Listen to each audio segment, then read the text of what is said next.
Students, myself Vyas Bhumika. Today I will teach you Standard 6 English. Let's see Poem 6 The Wonderful Words. Poet of the poem is Mary O'Neill. चलो आज कक्षा 6 की कविता 6 बहुत ही अच्छे शब्दों और विचारों को अच्छी तरह से प्रस्तुत करना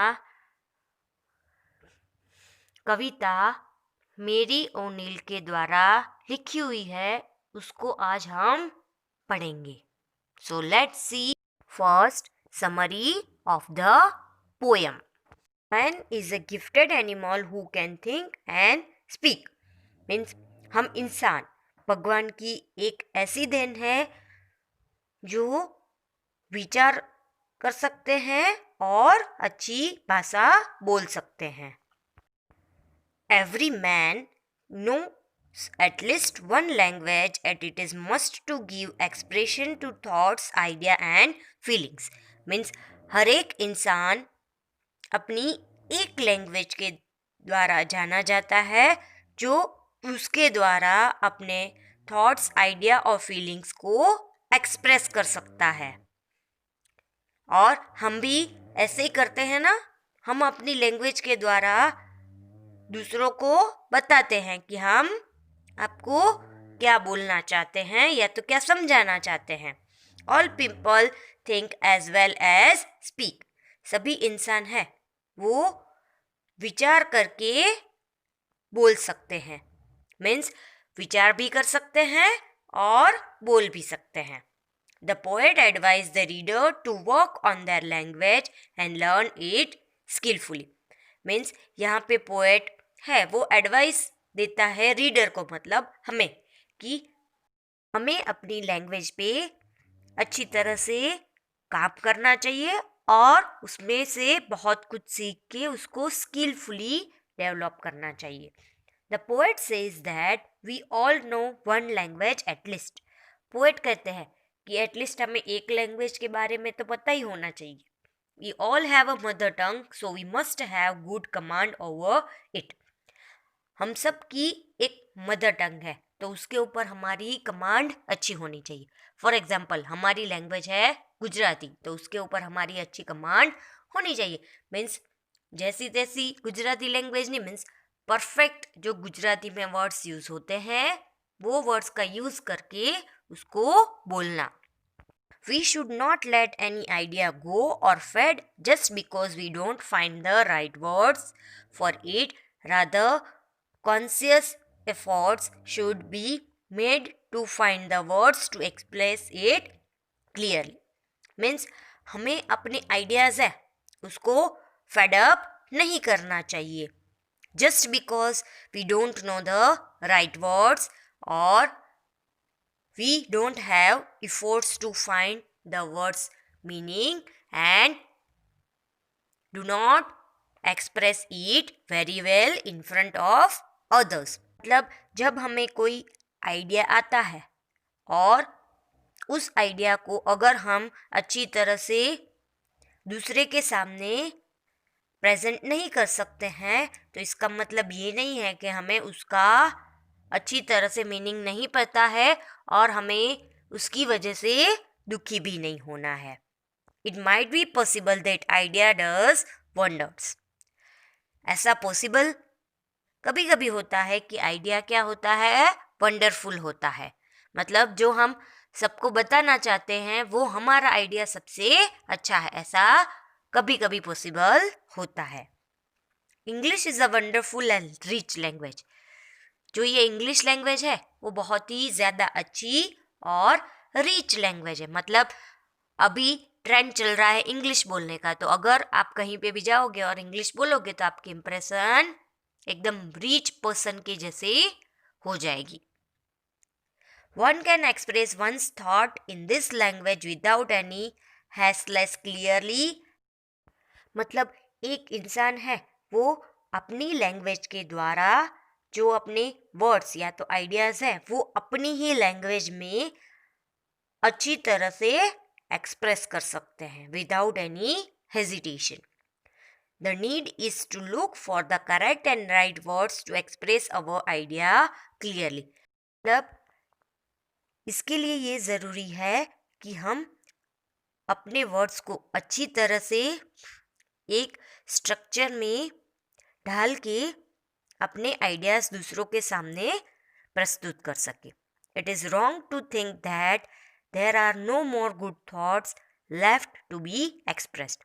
मीन्स ये गलत बात है कि जो अच्छे थॉट्स है या तो विचार है उसको हम दूसरों के सामने एक्सप्रेस नहीं कर सकते हैं. ये तो ऐसा नहीं हो सकता है, चाहे भले वो थोड़े से गलत भी क्यों ना हो. The most beautiful way to give expression to our thoughts or ideas is our words.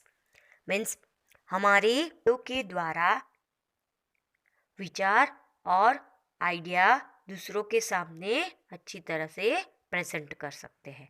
Everyone loves to hear new and good things. सबको नई बातें और कुछ नया करना बहुत ही पसंद होता है. The only thing is that we need to master the language and find the right words. Means ideas और थॉट्स को प्रेजेंट करने के लिए ये ज़रूरी है कि हम अपनी लैंग्वेज में मास्टर हो और जो सही वर्ड्स है उसको हम ढूंढ सके. Every thought is like a prisoner or a caged bird in our mind. अब हमारे दिमाग में हर एक विचार एक कैदी या तो पिंजरे में कैद पक्षी की तरह होते हैं. We can set that idea free with the help of words. मतलब हम अपने शब्दों के द्वारा आइडियाज को सेट करके उसको फ्री कर सकते हैं. It is quite possible that the thought may be marvelous. शब्दों को प्रस्तुत करने के लिए ये ज़रूरी है कि वो थोड़े से अमेजिंग होने चाहिए, तब उसको सुन के दूसरे सब आश्चर्यचकित हो जाए. Take a pen, notebook and textbook. Open your textbook page number 82 and write the meaning words in notebook. Before watching the stanzas, first you have to write the meaning words. In first stanza, I am taking the meaning word is shrivel, means to become dry. Let's see the first stanza. Take a pencil and read the following poem on words with me. Never let a thought shrivel and die for want of a way to say it. English is a wonderful game and all of you can play it. Means the poet is saying that never let any idea or thought die. In other words, never let it go without giving it expression. Just because you don't know how to speak or how to use the right words. English is a very rich language full of treasure and all of you can play it. मतलब यहाँ पे poet ऐसा बोलना चाह रहे हैं कि अपने आइडियाज और थॉट को कभी मरने मत दो, और दूसरे शब्द में ये भी बोल रहे हैं कि never let it go without giving it expression. उसको एक्सप्रेशन के बगैर बोलने का ट्राई मत करो, या तो उसको ऐसे ही छोड़ मत दो, क्योंकि आपको पता नहीं है कि कैसे बोलना है या तो सही शब्द का यूज़ कैसे करना है. इंग्लिश एक बहुत ही अच्छी लैंग्वेज है जो खजाने से भरपूर है और हम उसके साथ खेल भी सकते हैं. Let's see the meaning words of second stanza. Number 2, groomed and fed means nurtured play. Here means use. Let's see the stanza. Number 2.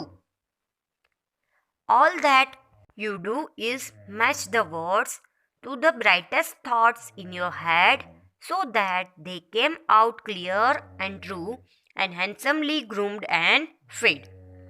For many of the loveliest things have never yet been said. Means everyone can use it effectively. You can find the perfect words for the thoughts or ideas in your head and give it a clear expression so that people can understand it clearly and nicely. Don't think that you cannot do it.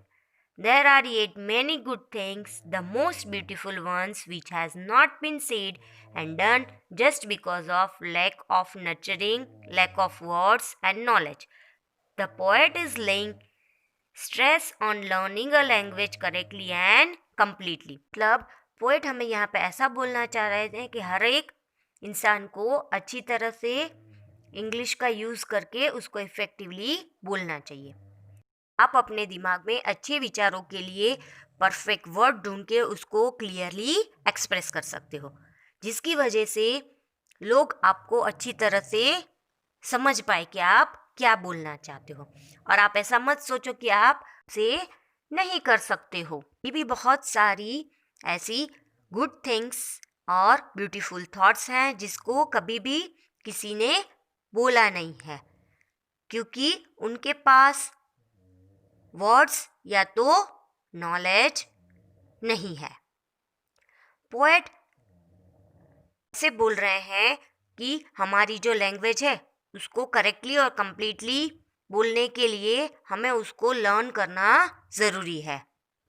C third, longing means wish. Stanza third is are the food and dress of thought. They give it its body and swing, and everyone's longing today to hear some fresh and beautiful thing. Means words give a structure to any thought or idea in our mind. The poet is saying that never think that we do not have any new thoughts. They are yet to be explored and searched. मतलब words हैं वो ideas को हमारे दिमाग में structure देते हैं. Poet यहाँ पे ऐसा बोल रहे हैं कि कभी भी ऐसा मत सोचो कि हमारे पास नए आइडियाज़ या तो थॉट्स नहीं है. उसको हमें एक्सप्लोर और सर्च करने की कोशिश करनी चाहिए. और सर्च करने के बाद ही उसको हम दूसरे के सामने प्रेजेंट कर सकते हैं. इसके लिए ज़रूरी है कि हमारे दिमाग में हमें बहुत सारे नए आइडियाज़ सोचने पड़ेंगे. C fourth and last stanza's meaning word is marvelous means amazing. But only words can free a thought from its prison behind your eyes. Maybe your mind is holding now a marvelous new surprise. Means the poet is saying thoughts and ideas are caged in our minds. If anything can set them free, that is words. Words alone can give clear and beautiful expression to thoughts and ideas. Words alone can earn them praise. So it is must to learn and perfect our language. मतलब poet यहाँ पे ऐसा बोल रहे हैं कि जो ideas और थॉट्स होते हैं वो हमारे माइंड में पिंजरे की तरह बैठे हुए होते हैं. पर कोई थॉट्स और आइडियाज़ को सेट करके फ्री कर सकता है तो वो है हमारे वर्ड्स. वर्ड्स है वो अकेले हमारे आइडियाज़ और थॉट को क्लियर और ब्यूटीफुली एक्सप्रेस करके उसको दूसरे के सामने प्रेजेंट कर सकते हैं.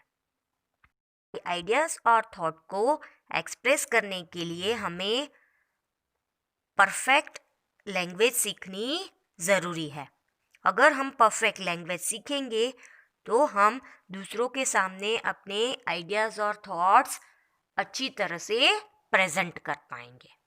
तो इस पोएम में से हमें ये सीख मिलती है कि हमें अपने आइडियाज़ एक्सप्रेस करने के लिए सबसे पहले वर्ड्स का स्ट्रक्चर बनाना पड़ता है. अगर वर्ड का स्ट्रक्चर अच्छा नहीं होगा तो सामने वालों को हम अपने विचार नहीं बता सकते हैं.